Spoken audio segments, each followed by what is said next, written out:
Did you know that humans were never supposed to live this long? For most of our history, reaching the age of 40 was a huge achievement.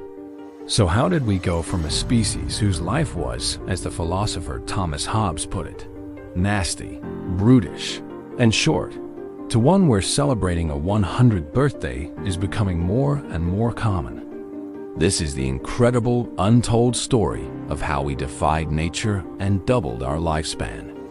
Let's rewind the clock. For our early ancestors on the savannah, life was a constant battle for survival. Every day was a gamble. Predators lurked in the shadows. A simple broken bone could be a death sentence, and the next meal was never guaranteed. Famine was a recurring nightmare, and without any knowledge of germs, a small cut could easily become a fatal infection. In this world, the average life expectancy at birth was likely around 30 years. It wasn't that people suddenly grew old and died at 35. It's that so many never even made it out of childhood. Infant mortality rates were staggeringly high. Surviving to adulthood was the first great victory. But even then, dangers were everywhere. Childbirth was perilous, tribal warfare was common, and the environment itself was a relentless adversary. For hundreds of thousands of years, this was the human condition. Life was fragile and centered entirely on surviving long enough to pass on your genes. The idea of a long, peaceful retirement was simply unimaginable. It wasn't in the blueprint. So, what changed? How did we break out of this brutal cycle? The first major shift began around 12,000 years ago with the agricultural revolution. For the first time, we weren't just hunting and gathering. We were planting crops and domesticating animals. This led to more stable and reliable food sources. No longer constantly on the move, we built permanent settlements, which grew into villages, towns, and eventually, cities. This stability was a game changer. It allowed for populations to grow and for people to specialize in crafts other than finding food. However, this new way of living brought its own set of problems. Living in close quarters with animals and each other meant diseases could spread like wildfire. Sanitation was non-existent, and our diets, while more reliable, were often less varied than our hunter-gatherer ancestors. So, while agriculture laid the foundation for civilization, it didn't immediately send life expectancy soaring. It was a crucial, but complicated, first step. For thousands of years after, life expectancy barely budged, hovering in the 30s and 40s across even the greatest empires of antiquity. The real revolution in human longevity didn't truly ignite until much, much later. The scientific revolution and the Enlightenment in the 16th to 18th centuries began to replace superstition with reason and experimentation. We started to understand the world in a new way. But the most dramatic leap forward, the one that truly reshaped the human lifespan, happened in just the last 150 years or so. This is where our story goes into hyperdrive. Imagine a city in the mid-19th century. The streets are filled with filth. Waste is tossed into the gutters, and the water you drink is likely contaminated with cholera and typhoid. This was the reality. The single greatest leap in public health came from a simple, revolutionary idea: sanitation. Visionaries like John Snow in London traced the cholera outbreak to a contaminated water pump, proving that diseases were spreading through unclean water. This led to massive public works, like the creation of modern sewer systems. Suddenly, cities began investing in huge infrastructure projects to provide clean drinking water and safely remove waste. This one change saved more lives than perhaps any single medical invention in history. It was a war waged not with medicine, but with pipes, plumbing, and public policy. We were learning to control our environment rather than just endure it. At the same time, another revolution was brewing in the laboratory. Scientists like Louis Pasteur and Robert Koch were developing the germ theory of disease, proving that invisible microorganisms were the cause of many deadly illnesses. This was a monumental breakthrough.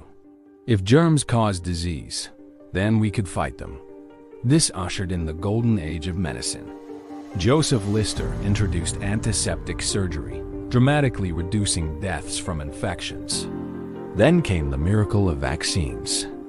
In the late 19th and early 20th centuries, we developed vaccines for a host of killers: rabies, diphtheria, tetanus, polio. Entire diseases that had plagued humanity for millennia were brought to their knees. Children who would have died were now surviving to adulthood. Then, in 1928, Alexander Fleming accidentally discovered penicillin. The age of antibiotics had begun. For the first time, we had a powerful weapon against bacterial infections like pneumonia and sepsis. An infection that would have been a death sentence just a generation earlier could now be cured with a course of pills. The impact was immediate and profound. Combined with better hygiene and sanitation, medical advancements sent life expectancy skyrocketing.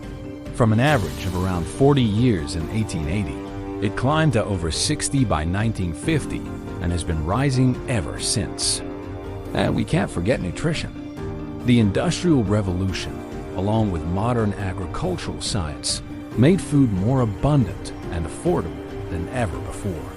We began to understand the importance of vitamins and a balanced diet, eradicating diseases like scurvy and rickets. More food, cleaner water, and powerful medicine created the perfect storm for a longer life. So, where are we heading now? We've largely conquered the infectious diseases that killed our ancestors. Today, the primary challenges to our longevity are chronic, age-related diseases like cancer, heart disease, and Alzheimer's. And this is where the next frontier of longevity lies. Scientists are no longer just trying to cure diseases. They're trying to understand and combat the aging process itself. We're entering the era of genetic medicine. Technologies like CRISPR, gene editing, offer the tantalizing possibility of correcting genetic defects that lead to disease before they even start. We can now edit the very source code of life. Meanwhile, regenerative medicine is exploring ways to repair or replace damaged tissues and organs using stem cells. Imagine a future where we can grow a new heart in a lab or rejuvenate aging immune systems. Some researchers believe that by targeting the fundamental causes of aging, we might be able to extend not just our lifespan, the number of years we live, but also our health span, the number of years we live in good health.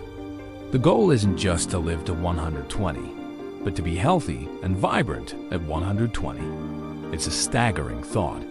For 99% of human history, our existence was defined by a short, precarious struggle. Today, many of us can reasonably expect to live twice as long as our ancestors from just a few centuries ago. This long life we experience is not a given. It is not our natural state. It is a fragile and precious gift, built on the cumulative knowledge, sacrifice, and ingenuity of countless generations. It is a testament to our relentless curiosity and our refusal to accept the limits nature handed us. The next time you celebrate a birthday, especially one past 40, take a moment to reflect on that. You are living a life that your ancestors could only have dreamed of. You are living proof of one of the greatest success stories in the history of life on Earth. Thanks for watching. If you found this journey through time as fascinating as I did, don't forget to like, subscribe, and hit that notification bell for more stories about our incredible world.